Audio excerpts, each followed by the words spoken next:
Hi hello ನಮಸ್ತೆ welcome back to channel ನಾನು ನನ್ನ ಶಿಶು. ಇವತ್ತಿನ ವಿಡಿಯೋದಲ್ಲಿ ಯಾವುದ್ರ ಬಗ್ಗೆ ನೋಡೋಣ ಅಂತ ಹೇಳಿದ್ರೆ ಒಂದು ವ್ಲಾಗ್ ಇದು. ಇವತ್ತು ಮಂಗಳವಾರ.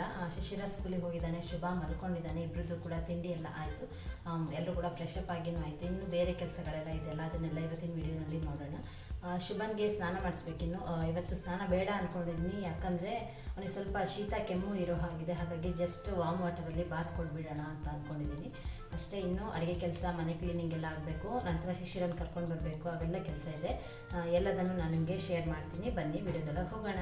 ನೀವಿನ್ನೂ ನಮ್ಮ ಚಾನಲ್ನ ಸಬ್ಸ್ಕ್ರೈಬ್ ಮಾಡಿಲ್ಲ ಅಂದರೆ ಸಬ್ಸ್ಕ್ರೈಬ್ ಮಾಡ್ಕೊಳ್ಳಿ ಆ್ಯಂಡ್ ಪಕ್ಕದಲ್ಲಿರುವಂಥ ಬೆಲ್ ಐಕನ್ನ ಕ್ಲಿಕ್ ಮಾಡಿ. ಕ್ಲಿಕ್ ಮಾಡಿದರೆ ಮಾತ್ರ ನಾವು ಅಪ್ಲೋಡ್ ಮಾಡುವಂಥ ಎಲ್ಲ ವೀಡಿಯೋಸ್ಗಳ ನೋಟಿಫಿಕೇಷನ್ ನಿಮಗೆ ಮಿಸ್ ಆಗದೆ ಬರ್ತಾ ಇರುತ್ತೆ. ಬನ್ನಿ ವಿಡಿಯೋದೊಳಗೆ ಹೋಗೋಣ.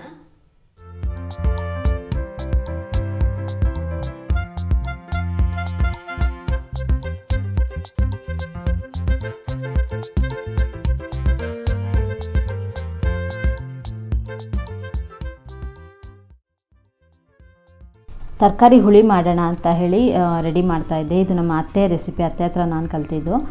ಬೇಳೆನ ಬೇಯಿಸಿಟ್ಕೊಂಡಿದ್ದೀನಿ, ಜಸ್ಟ್ ಬೇಳೆ ಹಾಗೂ ಟೊಮೆಟೊ ಅದಷ್ಟೇ ಬೇಯಿಸಿಟ್ಕೊಂಡಿದ್ದು. ಸ್ವಲ್ಪ ಅರಿಶಿನ ಪುಡಿ ಆ್ಯಂಡ್ ಜೀರಿಗೆ, ಎಣ್ಣೆ ಇದಿಷ್ಟನ್ನು ಮಿಕ್ಸ್ ಮಾಡಿ ಬೇಳೆನ ಬೇಯಿಸಿಟ್ಕೊಂಡಿರ್ತೀವಿ. ನಂತರ ಕಾಯಿ ತುರಿ ಆ್ಯಂಡ್ ಬೇಯಿಸಿಟ್ಕೊಂಡಿರ್ತೀವಲ್ವ ಟೊಮೆಟೊ, ಅದನ್ನು ಕೂಡ ಮಿಕ್ಸಿ ಜಾರ್ಗೆ ಹಾಕಿ ಚೆನ್ನಾಗಿ ರುಬ್ಕೊಂಡ್ಬಿಡೋಣ. ಇಲ್ಲಿ ಹೆಚ್ಚಿಟ್ಟಿರುವಂಥ ತರಕಾರಿ, ನಾನು ಯಾವ್ಯಾವ ತರಕಾರಿ ಯೂಸ್ ಮಾಡಿದ್ದೀನಿ ಅಂತ ಹೇಳಿದ್ರೆ ಬೀನ್ಸು ಆ್ಯಂಡ್ ನವಿಲ್ಕೋಸು ನೂಕಲ್ ಅಂತೀವಲ್ವ ಅದು. ಆಮೇಲೆ ಹುಣಸೆಹಣ್ಣು ನೆನೆಸಿರುವಂಥ ಹುಣಸೆಹಣ್ಣಿನ ರಸನೂ ಕೂಡ ಆ್ಯಡ್ ಮಾಡಿಕೊಂಡು, ರುಬ್ಬಿರುವಂಥ ಮಸಾಲೆನ ಕೂಡ ಅದರಲ್ಲೇ ಆ್ಯಡ್ ಮಾಡಿಕೊಂಡು ಚೆನ್ನಾಗಿ ಮಿಕ್ಸ್ ಮಾಡ್ಕೊಳ್ತಾ ಇದ್ದೀನಿ. ಒಲೆ ಮೇಲೆ ಇಡಬೇಕಾಗಿಲ್ಲ, ಎಲ್ಲ ರೆಡಿ ಮಾಡ್ಕೊಂಡು ನೀವು ಸ್ಟವ್ ಮೇಲೆ ಇಡ್ಬೋದು. ನಂತರ ಸಾಂಬಾರು ಪುಡಿಯನ್ನು ಆ್ಯಡ್ ಮಾಡೋದು. ಇದು ಸಾಂಬಾರು ಪುಡಿ ಯಾವ ಥರ ಅಂತ ಹೇಳಿದ್ರೆ ಬ್ಯಾಡಗಿ ಮೆಣಸು, ಒಣಮೆಣಸಿನ್ಕಾಯಿ, ಉದ್ದಿನಬೇಳೆ, ಕಡಲೆಬೇಳೆ, ಜೀರಿಗೆ ಎಲ್ಲ ಹಾಕಿ ಅತ್ತೆ ಮಾಡಿ ಕೊಡೋದು ನನಗೆ. ಫ್ಯೂಚರಲ್ಲಿ ನಾನು ನಿಮಗೆ ಅದರ ಪುಡಿ ರೆಸಿಪಿಯನ್ನು ನಾನು ಅಪ್ಲೋಡ್ ಮಾಡ್ತೀನಿ. ಈ ಸಾಂಬಾರು ಪುಡಿ ಇಲ್ಲೇ ಇದ್ದರೆ 1 ಟೀ ಸ್ಪೂನಷ್ಟು ಅಚ್ಚ ಖಾರದ ಪುಡಿ ಹಾಗೂ 1 ಟೀ ಸ್ಪೂನ್ ಧನಿಯಾ ಪುಡಿನ ಆ್ಯಡ್ ಮಾಡ್ಕೊಳ್ಳಿ.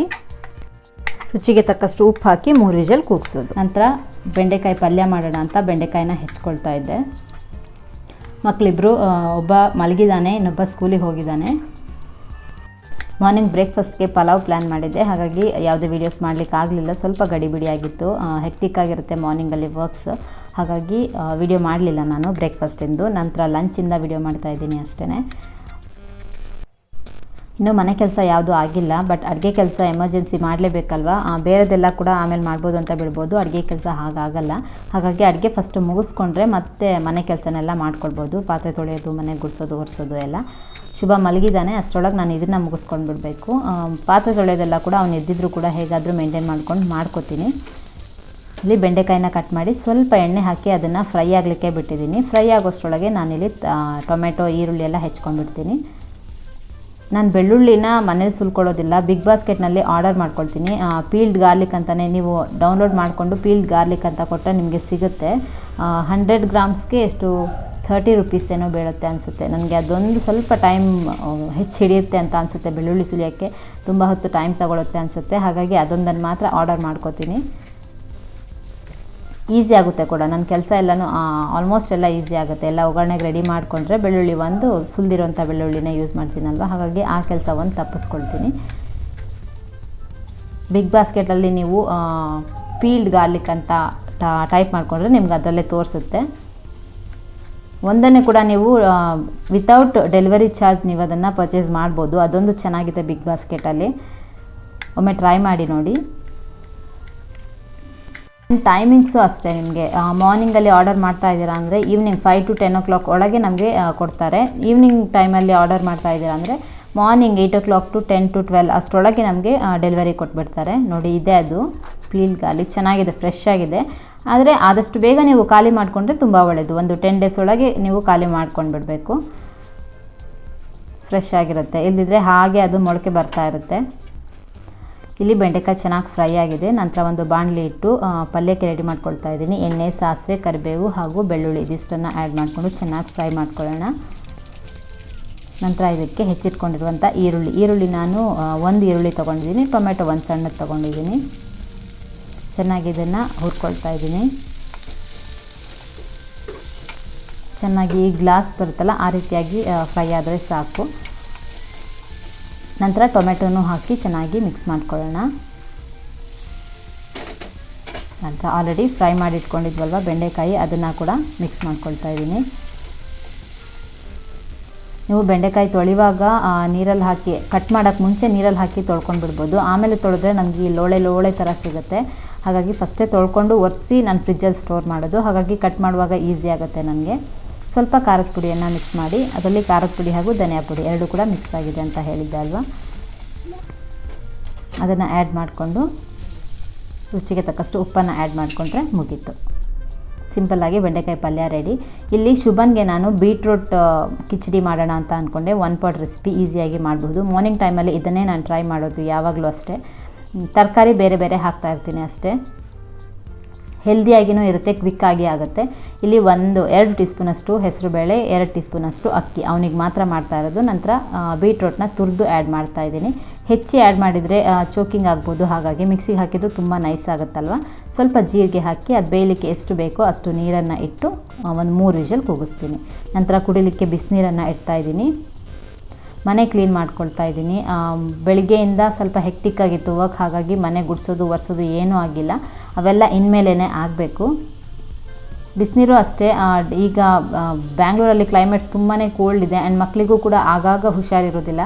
ಶೀತ ಕೆಮ್ಮು ಹಾಗೇನಾದರೂ ಆಗ್ತಾ ಇರುತ್ತೆ. ಹಾಗಾಗಿ ಶಿಶಿರನಿಗೆ ತಣ್ಣೀರನ್ನೇ ಕೊಡ್ತಾ ಇದ್ದೆ, ಅವನಿಗೆ ಚೆನ್ನಾಗಿ ಅಡ್ಜಸ್ಟ್ ಆಗಿತ್ತು ತಣ್ಣೀರೇ. ಬಟ್ ಈಗ ಸ್ಕೂಲಿಗೆ ಹೋಗೋಕ್ಕೆ ಶುರು ಮಾಡಿದ ಮೇಲೆ ಮಗು ಆಗಾಗ ಹುಷಾರಿಲ್ದಂಗೆ ಆಗ್ತಾನೆ. ಹಾಗಾಗಿ ನೀರಿಂದ ಏನಾದರೂ ಪ್ರಾಬ್ಲಮ್ ಇರ್ಬೋದೇನೋ, ಅಥವಾ ಬರುವಂಥ ಮಕ್ಕಳು ಸ್ಕೂಲಿಗೆ ಬರುವಂಥ ಮಕ್ಕಳಲ್ಲಿ ಏನಾದರೂ ಇದ್ದರೆ ತುಂಬ ಬೇಗ ಹರಡ್ತಾ ಇದೆ. ಹಾಗಾಗಿ ಬಿಸಿನೀರನ್ನೇ ಕೊಡ್ತಾಯಿದ್ದೀನಿ ಮಕ್ಕಳಿಗೂ ಕೂಡ. ಇಲ್ಲಿ ಶುಭನ್ನ ಮಲಗಿಸಿದ್ದೆ. ಅವನು ಒಂದು ಸಲ ಎದ್ದು ಅವನು ಮತ್ತು ಆಡಿಸಿ ನೋಡಿದೆ, ಹಾಗಾದರೂ ಮಲಗಿಲ್ಲ. ನಂತರ ಅವನ್ನ ಎತ್ಕೊಂಡು ಸಮಾಧಾನ ಮಾಡ್ತಾಯಿದ್ದೀನಿ. ಎದ್ದ ತಕ್ಷಣ ಸ್ವಲ್ಪ ಅಳ್ತಾನೆ, ಕ್ರ್ಯಾಂಕಿ ಆಗ್ತಾನೆ. ತಕ್ಷಣ ಕೆಳಗೆ ಬಿಟ್ಟರೆ ಅಂತೂ ತುಂಬ ಜೋರಾಗಿ ಅಳಕ್ಕೆ ಶುರು ಮಾಡ್ತಾನೆ. ಹಾಗಾಗಿ ಸ್ವಲ್ಪ ಹೊತ್ತು ಎತ್ಕೊಂಡು ಸಮಾಧಾನ ಮಾಡಿ ನಂತರ ನನ್ನ ಕೆಲಸಗಳನ್ನ ಕಂಟಿನ್ಯೂ ಮಾಡ್ಕೋತೀನಿ.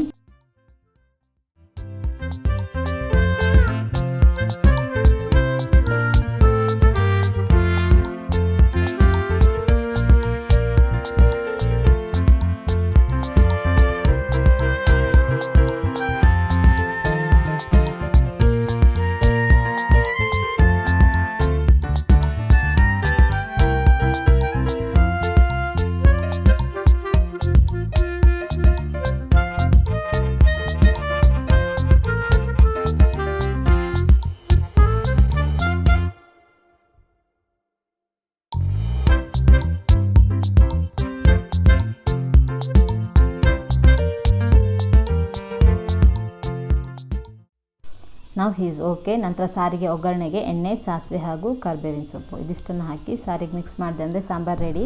ಪಲ್ಯ ಕೂಡ ರೆಡಿ. ಶುಭಂದು ಕೂಡ ಫುಡ್ ರೆಡಿಯಾಗಿದೆ. ಇನ್ನೇನು ಅನ್ನಕ್ಕಿಡಬೇಕು ಅಷ್ಟೇ. ನೀರು ಕೂಡ ಕಾಯಿಸಿ ಆಯಿತು. ಇನ್ನು ಮನೆ ಕೆಲಸ ಮಾಡಿಕೊಂಡ್ರೆ ಸರಿಯಾಗುತ್ತೆ ಕೆಲಸ ನನಗೆ, ಮಕ್ಕಳಿಗೆ ಊಟ ಮಾಡಿಸೋಷ್ಟರಲ್ಲಿ. ಶುಭನ್ಗೆ ಸ್ವಲ್ಪ ಶೀತ ಇದ್ದಿದ್ದರಿಂದ ಅವನಿಗೂ ಕೂಡ ವಾಮ್ ಬಾತ್ ಜಸ್ಟ್ ಬಿಸಿನೀರಲ್ಲಿ ಮೈ ಒರೆಸ್ಕೊಳ್ಳೋಣ ಅಂದ್ಕೊಂಡೆ ಅಷ್ಟೇ. ಸ್ನಾನ ಮಾಡಿಸೋದು ಬೇಡ ಅನ್ನಿಸ್ತು. ಹಾಗಾಗಿ ಆ ಕೆಲಸ ಬಾಕಿ ಇದೆ. 1 by 1 ಮಾಡ್ಕೊಳ್ತಾ ಹೋಗ್ತೀನಿ ಈಗ. ಆ್ಯಂಡ್ ಈ ಸಾಂಬಾರಿಗೆ ಸ್ವಲ್ಪ ಬೆಲ್ಲ ಆ್ಯಡ್ ಮಾಡಿದ್ರು ಕೂಡ ತುಂಬಾ ಚೆನ್ನಾಗಿರುತ್ತೆ. ನಿಮಗೆ ಸ್ವೀಟ್ ಇಷ್ಟ ಆಗುತ್ತೆ ಅಂತಂದರೆ ಇಲ್ಲಿ ಶುಭನ್ಗೆ ಫುಡ್ಡನ್ನು ಇಟ್ಟಿದ್ದೀನಿ. ಇಲ್ಲಿ ಆಟ ಆಡ್ತಾ ಇದ್ದಾನೆ. ಮನೆ ಏನು ಗುಡಿಸಿ ಆಗಿಲ್ಲ, ಕ್ಲೀನ್ ಮಾಡಿ ಆಗಿಲ್ಲ, ಅದೆಲ್ಲ ಆಗಬೇಕು ಇನ್ಮೇಲೆ. ನೋಡೋಣ ಶುಭನ ಇಟ್ಕೊಂಡು ಹೇಗೆ ಮಾಡ್ತೀನಿ ಅಂತ.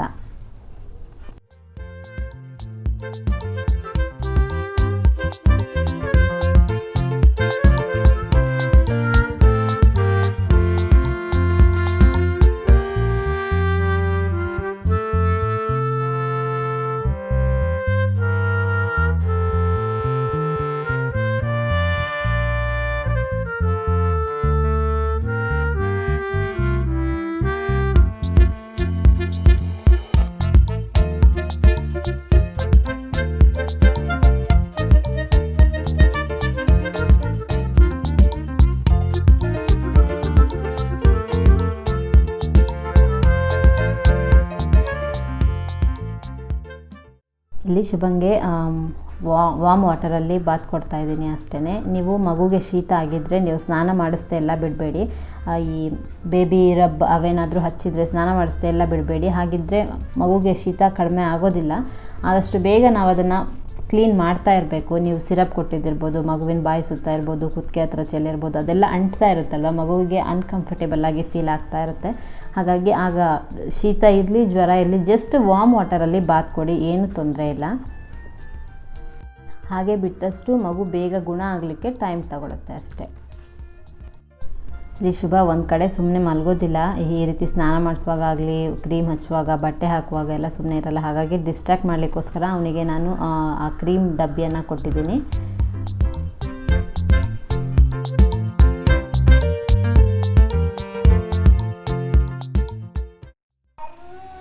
ಶುಭ ಇಲ್ಲಿ ಅಮ್ಮ ಅಮ್ಮ ಅಮ್ಮ ಅಮ್ಮ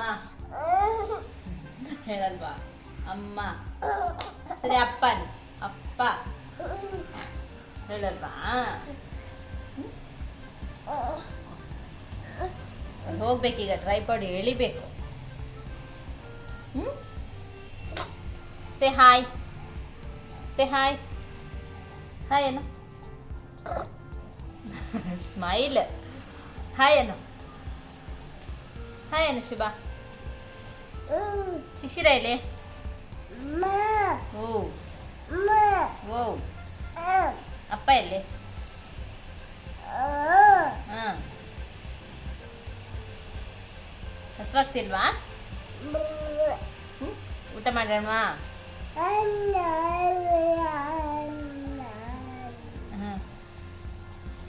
ಏನದು?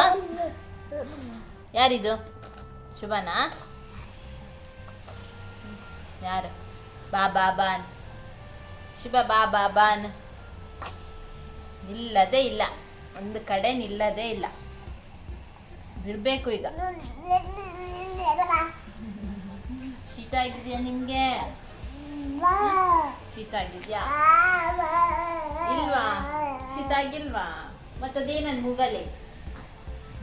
ಮೂಗಲೆ ಏನದು? ಬಿಡಬೇಕು.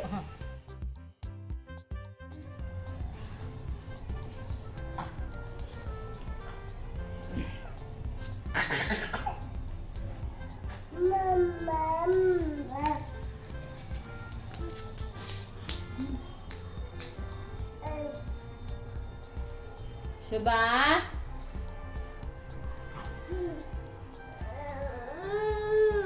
ಯಾರು?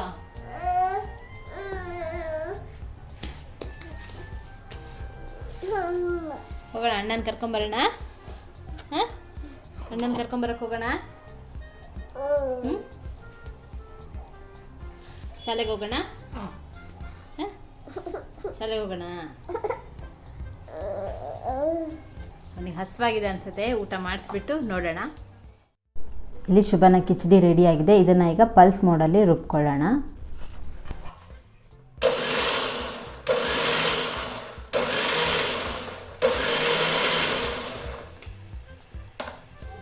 ರೆಡಿ ಆಗಿದೆ. ಈಗ ಅವನಿಗೆ ಅದನ್ನು ತಿನ್ನಿಸ್ಬಿಡ್ತೀನಿ. ಅವನಿಗೆ ಈಗ ಕೈಯಲ್ಲೇ ತಿನ್ನಿಸ್ತಾ ಇರೋದು. ಅವನಿಗೆ ಒಂದು ಪ್ಲೇಸಲ್ಲಿ ನಿಲ್ತಾ ಇಲ್ಲ ತಿನ್ನಿಸ್ಲಿಕ್ಕೆ, ಹಾಗಾಗಿ ಓಡಾಡ್ತಾ ಇರ್ತಾನೆ, ಹಾಗೆ ತಿನ್ನಿಸ್ಕೊತಾ ಇರ್ತಾನೆ.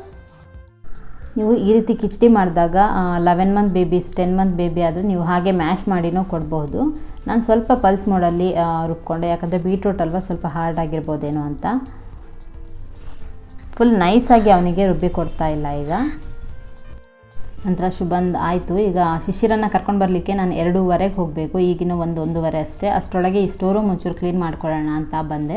ನೀವು ಸ್ಟೋರ್ ರೂಮ್ ಟೂರ್ ಆರ್ಗನೈಸೇಷನ್ ವೀಡಿಯೋನ ನೋಡಿರ್ಬೋದು ಆಲ್ರೆಡಿ. ನೋಡಿಲ್ಲ ಅಂದರೆ ಲಿಂಕನ್ನು ಡಿಸ್ಕ್ರಿಪ್ಷನ್ ಬಾಕ್ಸಲ್ಲಿ ಕೊಡ್ತೀನಿ. ಆ ವೀಡಿಯೋಸ್ಗೋಸ್ಕರ ಕ್ಲೀನ್ ಮಾಡ್ತಾಯಿದ್ದೆ. ಬಟ್ ಶುಭನ್ನು ಇಟ್ಕೊಂಡು ಅದನ್ನು ಕ್ಲೀನ್ ಮಾಡೋದು ಒಂದು ದೊಡ್ಡ ಟಾಸ್ಕ್ ಆಗೋಗಿತ್ತು ನನಗೆ. ನಂತರ ಶಿಶಿರನ್ನು ಕರ್ಕೊಂಡು ಬಂದು ಅದಾದಮೇಲೆ ಈವ್ನಿಂಗ್ ನನಗೆ ವೀಡಿಯೋ ಮಾಡಲಿಕ್ಕೆ ಆಗಲಿಲ್ಲ. ಈಗ ಸಮಯ 7:30 ಈವ್ನಿಂಗ್. ಈಗ ಶುಭನ್ಗೆ ಏನಾದರೂ ತಿನ್ನಿಸ್ಬೇಕು ಅಂತ ಹೇಳಿ ಅವನಿಗೆ ರಾಗಿ ಸರಿ ಮಾಡಿದ್ದೆ, ಅದನ್ನೇ ಫೀಡ್ ಮಾಡಿಬಿಡ್ತೀನಿ. ಈವ್ನಿಂಗ್ ಡಿನ್ನರ್ಗೆ ಅವನಿಗೆ ಸರಿಯನ್ನೇ ಕೊಡ್ತಾ ಇರೋದು. ಹಾಗಾಗಿ ಇದರ ರೆಸಿಪಿ ನಮ್ಮ ಚಾನಲ್ನಲ್ಲಿ ಆಲ್ರೆಡಿ ಇದೆ, ಚೆಕ್ ಮಾಡ್ಬೋದು. ಹೋಮ್ ಮೇಡ್ ಸಿರ್ಲ್ಯಾಕ್ ಅನ್ನುವಂಥ ಎಲ್ಲ ಥರದ ಹೋಮ್ ಮೇಡ್ ಸಿರ್ಲ್ಯಾಕ್ಗಳು ಕೂಡ ಅದನ್ನು ಅಪ್ಲೋಡ್ ಮಾಡಿದ್ದೀವಿ, ನೀವು ಚೆಕ್ ಮಾಡ್ಕೊಳ್ಳಿ. ಶುಭನ್ಗೆ ಇದನ್ನು ಫೀಡ್ ಮಾಡಿದ ನಂತರ ಶಿಶಿರನ್ಗೆ ಮೊಟ್ಟೆ ದೋಸೆ ಬೇಕು ಅಂತ ಹೇಳ್ದ, ಹಾಗಾಗಿ ದೋಸೆ ಮಾಡ್ತಾಯಿದ್ದೀನಿ ಅವನಿಗೆ. ಮೊಟ್ಟೆ ದೋಸೆ ಆದರೆ ತುಂಬ ಈಸಿಯಾಗಿ ತಿನ್ಕೋತಾನೆ, ತುಂಬ ಟೈಮ್ ತಗೊಳ್ಳೋದಿಲ್ಲ, ಹೆಚ್ಚೊತ್ತು ತಗೊಳ್ಳೋದಿಲ್ಲ. ಶುಭನ್ ಜೊತೆಗೆ ಆಟ ಆಡಿಕೊಂಡೇ ತಿನ್ಕೊಂಡ್ಬಿಡ್ತಾನೆ. ಹಾಗಾಗಿ ಅವನು ಇದನ್ನು ಕೇಳ್ದ ಅಂತ ಅವನಿಗೆ ದೋಸೆ ಮಾಡ್ತಾಯಿದ್ದೀನಿ. ತುಂಬ ಈಸಿಯಾಗಿ ಮಾಡ್ಬೋದು ಆ್ಯಂಡ್ ಟೇಸ್ಟಿ ಆ್ಯಂಡ್ ಹೆಲ್ದಿಯಾಗಿ ಕೂಡ ಇರುತ್ತೆ. ನೀವು ಕೂಡ ಒಮ್ಮೆ ಟ್ರೈ ಮಾಡಿ. ಸಾಲ್ಟ್ ಆ್ಯಂಡ್ ಪೆಪ್ಪರ್ನ ಕೂಡ ಆ್ಯಡ್ ಮಾಡ್ಕೊಳ್ಳಿ.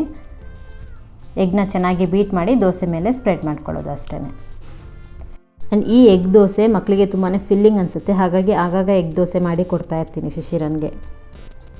ಶುಭನಿಗೂ ಕೂಡ ಎಗ್ಗನ್ನು ಕೊಡೋದಕ್ಕೆ ಸ್ಟಾರ್ಟ್ ಮಾಡಿದ್ದೀನಿ. ಅವನಿಗೆ 9 ಮಂತಿಂದನೇ ಸ್ಟಾರ್ಟ್ ಮಾಡಿದ್ದೆ. ಬಾಯ್ಲ್ಡ್ ಎಗ್ ಕೊಡ್ತೀನಿ, ಇಲ್ಲಿದ್ರೆ ಸ್ಕ್ರ್ಯಾಂಬಲ್ಡ್ ಮಾಡಿ ಕೊಡ್ತೀನಿ.